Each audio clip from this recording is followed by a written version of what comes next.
আমি বিশ্রাম রাখছি, এবং বিশ্রাম বললে ভুল হয়, আমি ইতি রাখছি।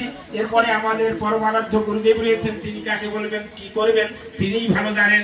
তবে আমার এতক্ষণ ধরে আপনারা অনেক আলোচনা, অনেক কথাবার্তা বলায় যদি কোনো ত্রুটি হয়ে যায়, আমি কিন্তু জ্ঞানী ব্যক্তি নই, তবু যদি চলার পথে কোনো ত্রুটি হয়ে যায় সকলের চরণে প্রণাম রাখছি। ভুল ভ্রান্তি ত্রুটি বিচ্যুতি হলে সকলেরই কাছে কোটি কোটি বার প্রণাম রাখছি। আবার যদি কোনোদিন গৌর গোবিন্দের কৃপা হয়, আপনাদের যদি চরণের কৃপা হয়, তাহলে আপনাদের সামনে আবার দুই একটি কথা বলবার সুযোগ হবে। জয় জয় শ্রী গুরু গৌর প্রেমানন্দিনী, জয় গৌর হরি। জায়গা আছে জয় রাম।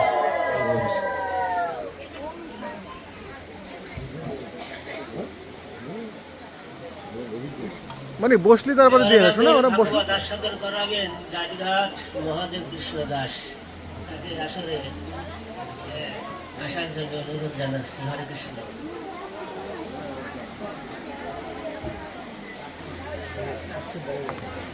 সময় 10-12 মিনিট।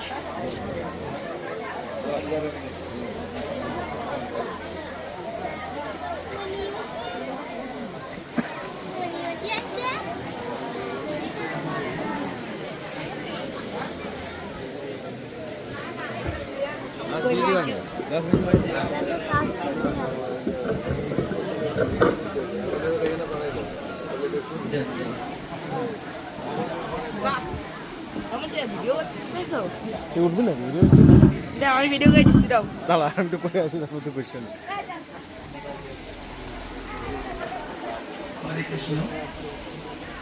আমাকে এখানে সুযোগ দিয়েছে, আমার জ্ঞান গরিমা অতটা না।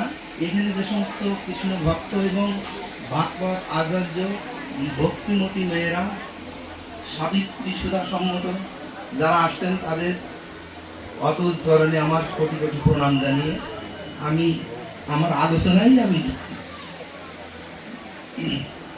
দেখেন, যখন নদীতে বা কোনো পুষ্করিণীতে যখন ঢিল মারা হয়, তখন ঢেউগুলো কোথায় যায়? নদীর তরঙ্গের দিকে, ঢেউয়ের কুলের দিকে যায় না মাঝখানে যায়? একটু কথা বলুন। আমাদের এই ভব তরিতে আসা যাওয়ার কারণে আমাদের ভিতরে যে ভোগ লালসা জন্মিয়েছে, তা কিন্তু কুলের দিকেই যাচ্ছে। কখনো সেই তরঙ্গ মাঝখানে যাচ্ছে না, মাঝখানে আছে আমাদের সেই শ্রী গোবিন্দ বসে আছে। আমরা ঢেউতে কিন্তু সবসময় কুলের দিকেই ধাবিত হচ্ছি। এই কুলের দিকে ধাবিত হওয়ার কারণে আমরা যে বারবার এই জন্মে এসেছি, এই আসার কারণে জন্ম থেকে মৃত্যু পর্যন্ত আমাদের কিছু ভয় কাজ করে। সেই ভয়গুলো কি কি?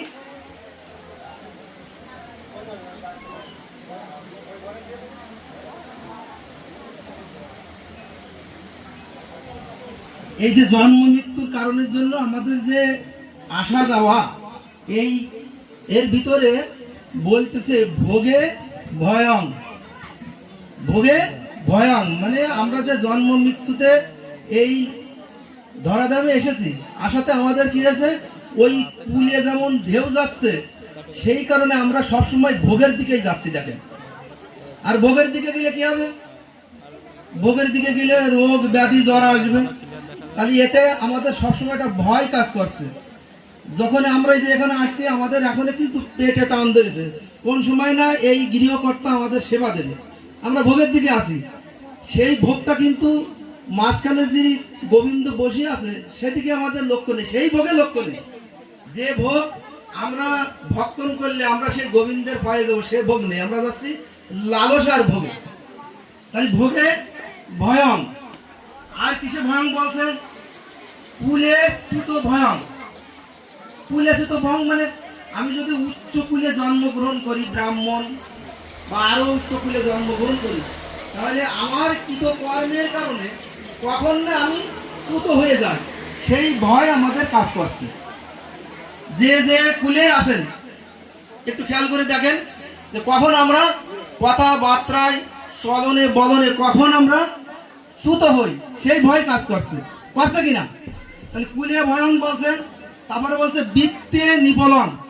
বৃত্তে নিবলং বলতে বলছে আমাদের যে ধন সম্পদ আছে পুরাকালে আগে রাজাদের খাজনা দিতে হতো না, যারা খাজনা দিতে পারে